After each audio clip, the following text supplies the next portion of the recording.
Siapakah Roh Kudus dalam Islam? Siapa yang bercakap dengan Maria, seperti yang saya telah tunjukkan dalam Al-Quran 6 ayat 101. Dialah yang menciptakan langit dan bumi. Bagaimanakah ia mempunyai anak sedang ia tidak mempunyai istri? Ia pula yang menciptakan tiap-tiap sesuatu.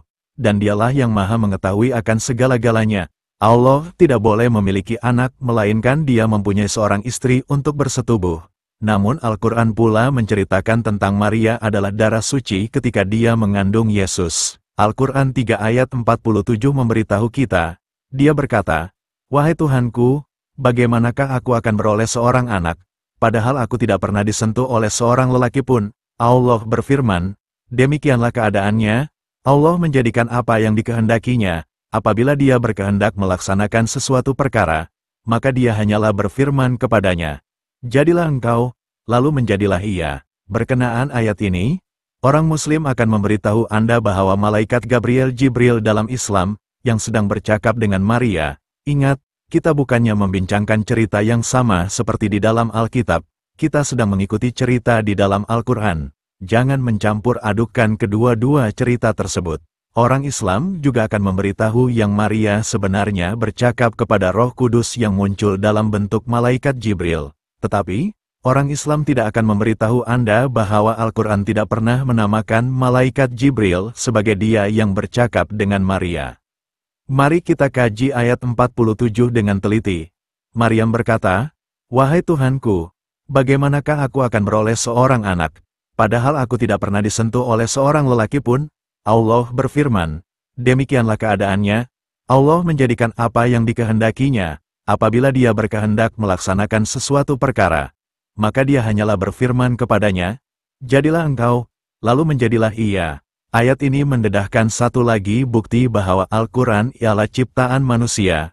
Perhatikan, Maria memanggil Roh Kudus yang muncul sebagai seorang lelaki. Rujuk Al-Quran 19 ayat 17. "Wahai Tuhanku." Tetapi Roh Kudus memberitahu Maria bahwa dia cuma seorang pesuruh, bukan Tuhan. Rujuk Al-Quran 19 ayat 19.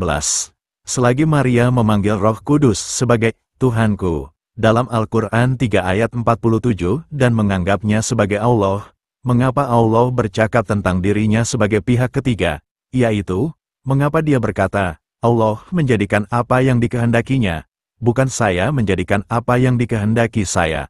Adakah Maria tersilap apabila memanggil Roh Kudus sebagai Tuhanku? Atau sebenarnya Roh Kudus tadi adalah Allah? Walau bagaimanapun, tidak ada pun disebutkan di dalam Al-Quran bahwa dia yang bercakap kepada Maria ialah malaikat Jibril, dan tiada disebutkan di dalam Al-Quran bahwa malaikat Jibril ialah Roh Kudus.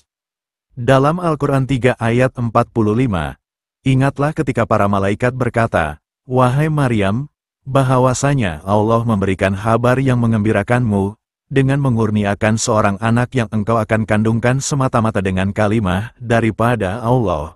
Nama anak itu Al-Masih, Isa ibni Maryam, seorang yang terkemuka di dunia dan di akhirat, dan ia juga dari orang-orang yang didampingkan, diberi kemuliaan di sisi Allah." Perhatikan di sini, para malaikat berkata, tetapi dalam Al-Quran 19 ayat 17, kita boleh baca bahwa satu roh menjadi seorang lelaki yang sempurna bentuk kejadiannya. Di sini terdapat satu kesilapan jelas, karena sekiranya malaikat tersebut hanya seorang, dan dia adalah Roh Kudus, dan dia yang membawa kabar, dan dia yang bercakap sebagai satu orang.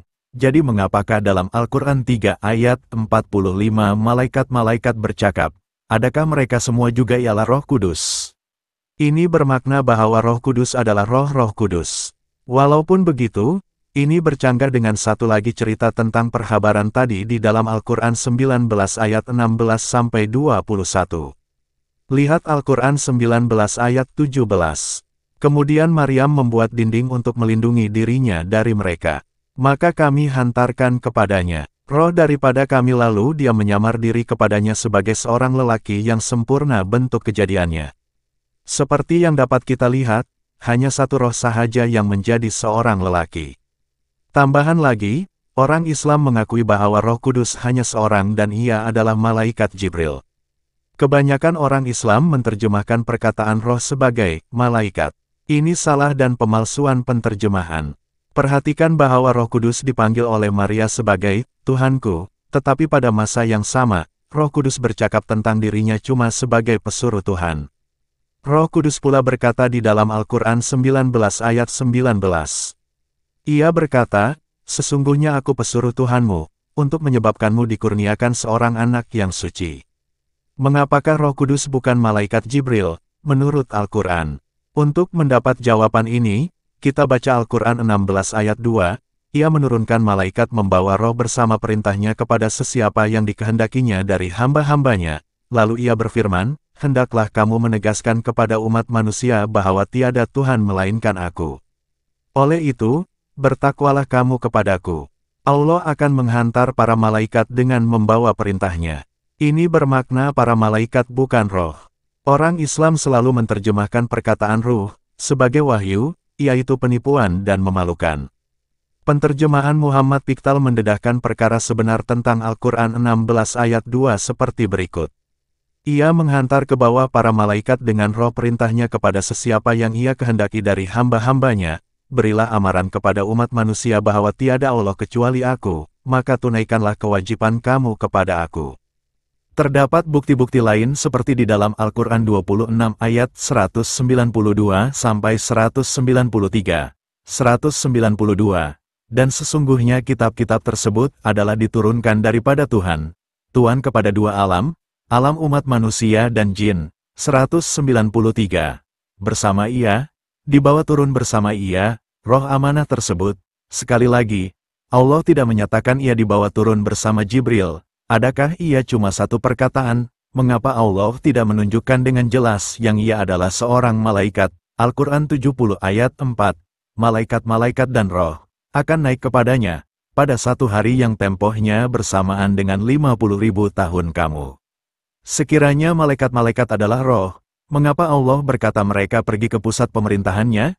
Malaikat-malaikat dan roh, Al-Quran 78 ayat 38 menyebut, pada hari itu hari kehakiman, roh dan malaikat-malaikat akan berbaris mengikut darjat, dan tiada satupun dibenarkan bercakap kecuali dengan izin Allah, Maha Pemurah, dan ia berkata benar.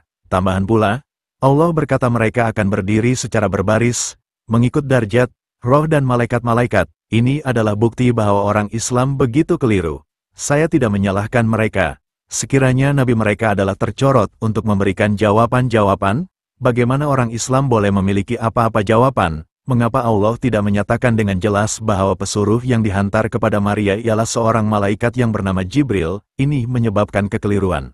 Apabila dibandingkan dengan Alkitab, Lukas 1 ayat 19 menyatakan perkataan malaikat dengan jelas. Kata malaikat itu, "Aku Gabriel. Aku melayani Allah. Ia menyuruh aku untuk berbicara kepadamu dan membawa berita baik ini bagimu." Melucukan apabila melihat begitu banyak ayat-ayat di dalam Al-Quran, contohnya Al-Quran 7 ayat 52, yang menyatakan bahwa ia adalah sebuah buku yang amat jelas. Dan sesungguhnya kami telah datangkan kepada mereka sebuah kitab Al-Quran yang kami telah menjelaskannya satu persatu berdasarkan pengetahuan kami yang meliputi segala-galanya, untuk menjadi hidayah petunjuk dan rahmat bagi orang-orang